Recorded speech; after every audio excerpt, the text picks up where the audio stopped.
پہلے لوگ کام کرتے تھے تو تھک جاتے تھے، اب بغیر کام کیے لوگ تھکے رہتے ہیں۔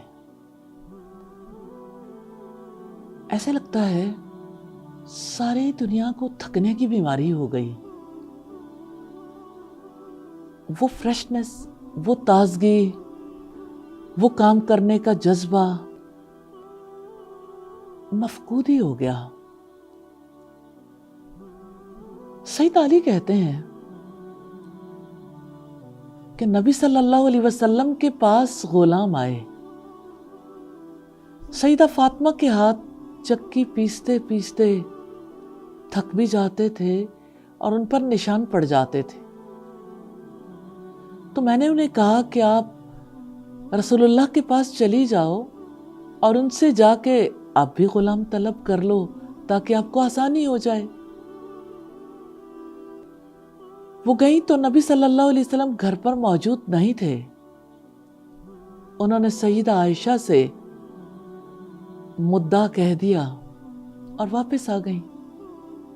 نبی صلی اللہ علیہ وسلم گھر تشریف لائے تو سیدہ عائشہ نے سیدہ فاطمہ کی فرمائش سامنے رکھ دی۔ آپ صلی اللہ علیہ وسلم رات کو ہی سیدہ فاطمہ کے گھر پہ آئے رضی اللہ تعالی عنہ۔ حضرت علی اور حضرت فاطمہ دونوں ہی لیٹ چکے تھے۔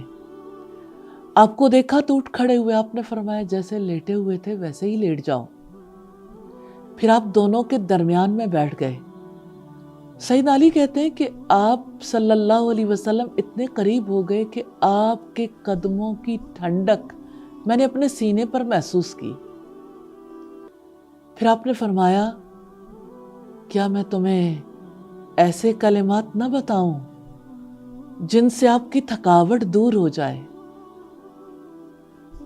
اگر آپ 34 بار اللہ اکبر، 33 بار الحمدللہ اور 33 بار سبحان اللہ کہو گے تو آپ کی ساری تھکاوٹ دور ہو جائے گی۔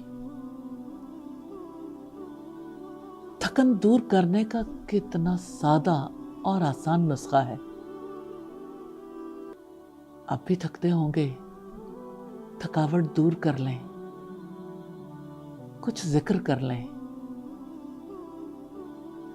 یہی ہمارے لیے سب سے قیمتی متاع ہے۔ اللہ تعالی ہمیں اس کی توفیق عطا فرمائے۔ آمین ثم آمین۔